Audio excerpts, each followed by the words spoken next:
History of China. Prehistory. Archaeological evidence suggests that early hominids inhabited China between 2.24 million and 250,000 years ago. The hominid fossils of Peking man, a Homo erectus who used fire, were discovered in a cave at Zhoukoudian near Beijing. They have been dated to between 680,000 and 780,000 years ago. The fossilized teeth of Homo sapiens, dated to 125,000 to 80,000 years ago, have been discovered in Fuan Cave in Dao County, Hunan. Chinese proto-writing existed in Jiahu around 7000 BCE, Damadi around 6000 BCE, Dadiwan from 5800 to 5400 BCE, and Bangpo dating from the 5th millennium BCE. Some scholars have suggested that the Jiahu symbols, 7th millennium BCE, constituted the earliest Chinese writing system. Early dynastic rule. According to Chinese tradition, the first dynasty was the Xia, which emerged around 2100 BCE. The dynasty was considered mythical by historians until scientific excavations found early Bronze Age sites at Erlitau, Henan in 1959. It remains unclear whether these sites are the remains of the Xia dynasty or of another culture from the same period. The succeeding Shang dynasty is the earliest to be confirmed by contemporary records. The Shang ruled the plain of the Yellow River in eastern China from the 17th to the 11th century BCE. Their oracle bone script, from circa 1500 BCE, represents the oldest form of Chinese writing yet found, and is a direct ancestor of modern Chinese characters. The Shang was conquered by the Zhao, who ruled between the 11th and 5th centuries BCE. Though centralized authority was slowly eroded by feudal warlords, some principalities eventually emerged from the weakened Zhao, no longer fully obeyed the Zhao king, and continually waged war with each other in the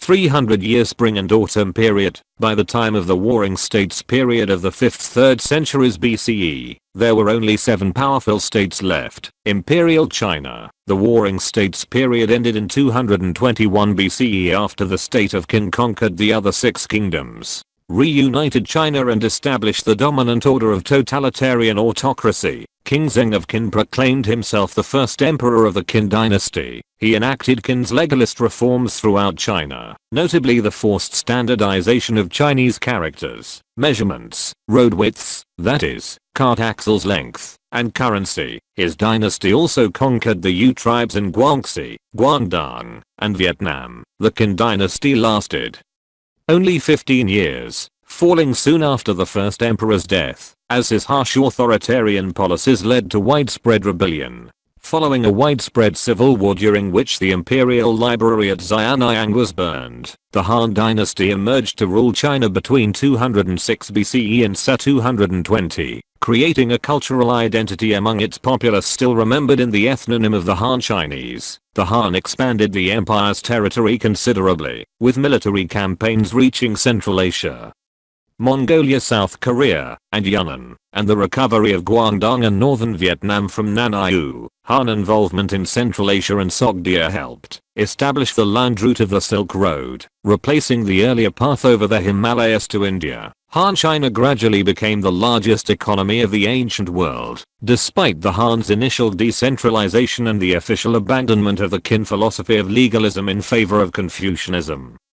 Qin's legalist institutions and policies continued to be employed by the Han government and its successors. After the end of the Han dynasty, a period of strife known as Three Kingdoms followed, whose central figures were later immortalized in one of the 4 classics of Chinese literature. At its end, where he was swiftly overthrown by the Jin dynasty, the Jin felt a civil war upon the ascension of a developmentally disabled emperor. The 5 barbarians then invaded and ruled northern China as the 16 states. The Xianbei unified them as the Northern Wei, whose emperor Xiaoan reversed his predecessor's apartheid policies and enforced a drastic sinification on his subjects, largely integrating them into Chinese culture. In the south, the general Liu secured the abdication of the Jin in favor of the Liu Song. The various successors of these states became known as the Northern and Southern dynasties, with the 2 areas finally reunited by the Sui in 581. The Sui restored the Han to power through China, reformed its agriculture, economy and imperial examination system, constructed the Grand Canal, and patronized Buddhism. However, They fell quickly when their conscription for public works and a failed war in northern Korea provoked widespread unrest. Under the succeeding Tang and Song dynasties, Chinese economy, technology, and culture entered a golden age. The Tang Empire returned control of the western regions and the Silk Road, and made the capital Chang'an a cosmopolitan urban center. However, it was devastated and weakened by the Yanqi Rebellion in the 8th century. In 907, the Tang disintegrated completely when the local military governors became ungovernable. The Song dynasty ended the separatist situation in 960, leading to a balance of power between the Song and Khitan Liao. The Song was the first government in world history to issue paper money and the first Chinese polity to establish a permanent standing navy which was supported by the developed shipbuilding industry along with the sea trade. Between the 10th and 11th centuries, the population of China doubled in size to around 100 million people, mostly because of the expansion of rice cultivation in central and southern China, and the production of abundant food surpluses. The Song dynasty also saw a revival of Confucianism, in response to the growth of Buddhism during the Tang, and a flourishing of philosophy and the arts, as landscape art and porcelain were brought to new levels of maturity and complexity. However, the military weakness of the Song army was observed by the Jurchen dynasty. In 1127, Emperor Huzong of Song and the capital Bianjing were captured during the Jin-Song Wars. The remnants of the Song retreated to southern China.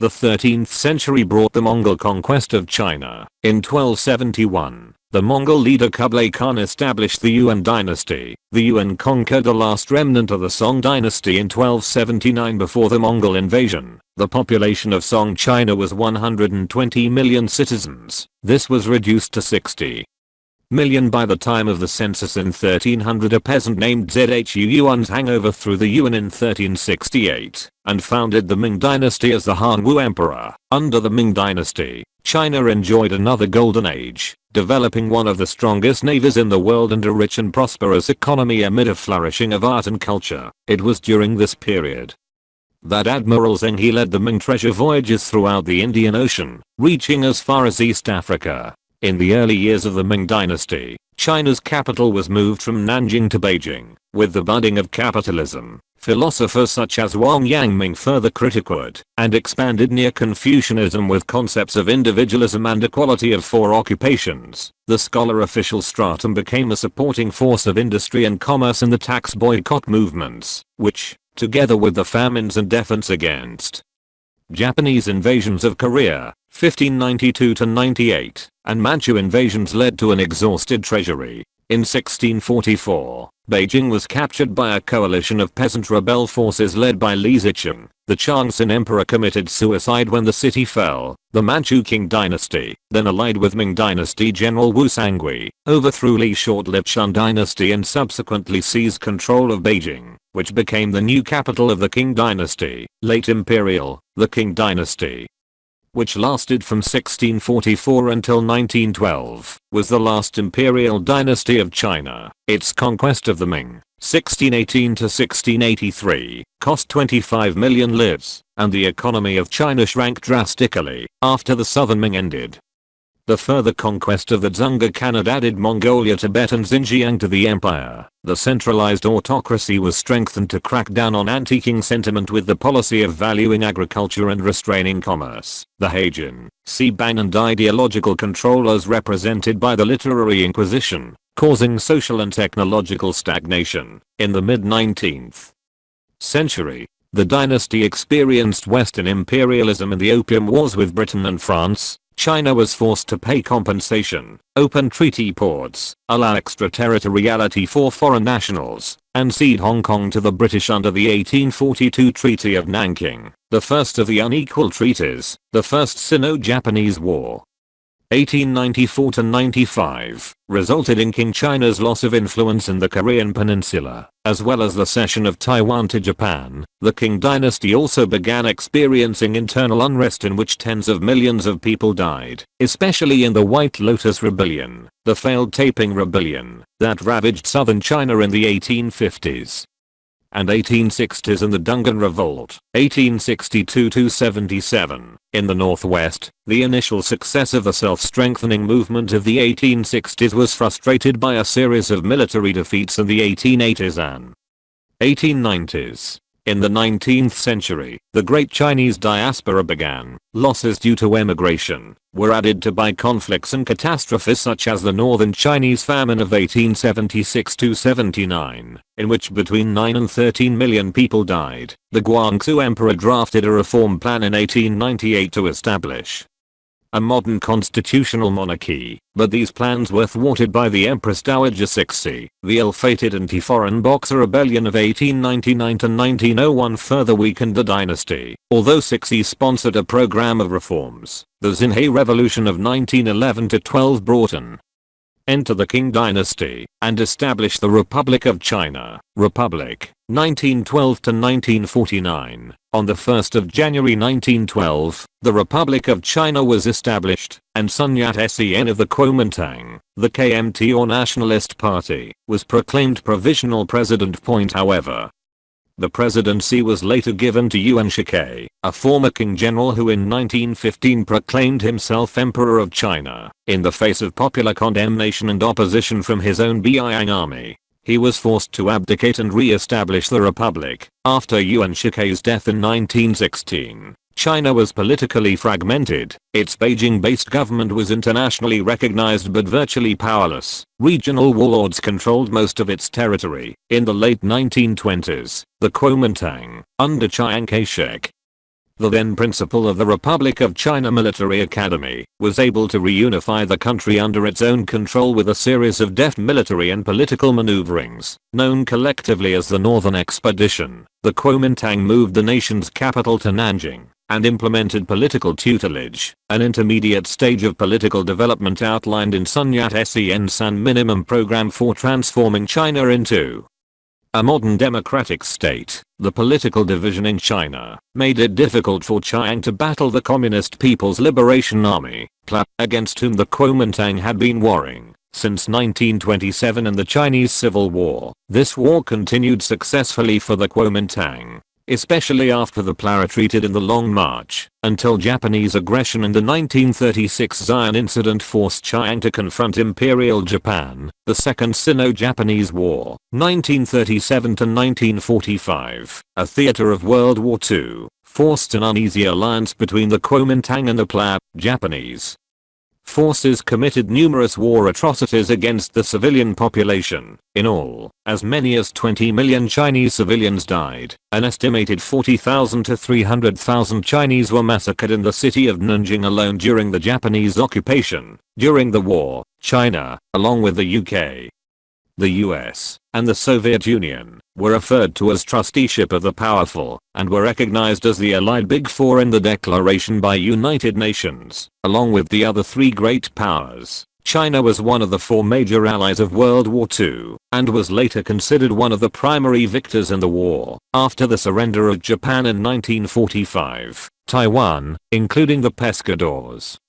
was returned to Chinese control. China emerged victorious but war-ravaged and financially drained. The continued distrust between the Kuomintang and the communists led to the resumption of civil war. Constitutional rule was established in 1947, but because of the ongoing unrest, many provisions of the ROC Constitution were never implemented in mainland China. People's Republic, 1949. Major combat in the Chinese Civil War ended in 1949 with the Communist Party in control of most of mainland China, and the Kuomintang retreating offshore, reducing its territory to only Taiwan, Hainan, and their surrounding islands. On the 21st of September 1949, Communist Party Chairman Mao Zedong proclaimed the establishment of the People's Republic of China. This was followed by a mass celebration in Tiananmen Square on the 1st of October, which became the new country's first national day. In 1950, the People's Liberation Army captured Hainan from the ROC and incorporated Tibet.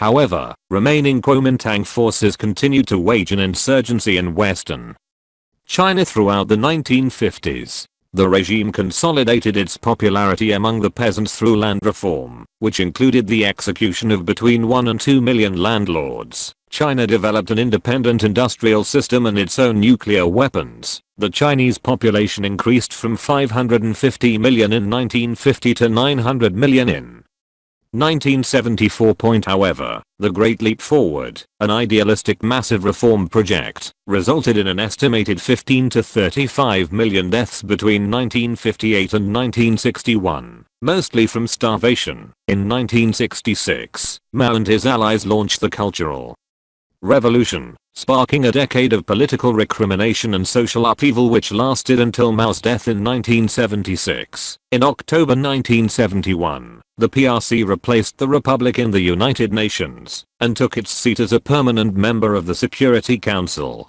After Mao's death, the Gang of Four was quickly arrested and held responsible for the excesses of the Cultural Revolution. Deng Xiaoping took power in 1978 and instituted significant economic reforms. The party loosened governmental control over citizens' personal lives, and the communes were gradually disbanded in favor of working contracted to households. This marked China's transition from a planned economy to a mixed economy with an increasingly open market environment. China adopted its current constitution on the 4th of December 1982. In 1989, the violent suppression of student protests in Tiananmen Square brought sanctions against the Chinese government from various countries. Jiang Zemin, Li Peng and Zhe Rongji led the nation in the 1990s. Under their administration, China's economic performance pulled an estimated 150 million peasants out of poverty and sustained an average annual gross domestic product growth rate of 11.2%. The country joined the World Trade Organization in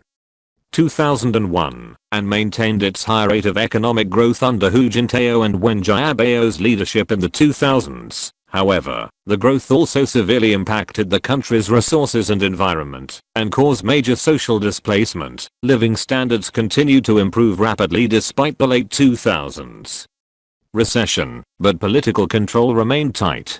Preparations for a decadal leadership change in 2012 were marked by factional disputes and political scandals. During the 18th National Communist Party Congress in November 2012, Hu Jintao was replaced as General Secretary of the Communist Party by Xi Jinping. Under Xi, the Chinese government began large-scale efforts to reform its economy, which has suffered from structural instabilities and slowing growth. The Xi administration also announced major reforms to the one-child policy and prison system.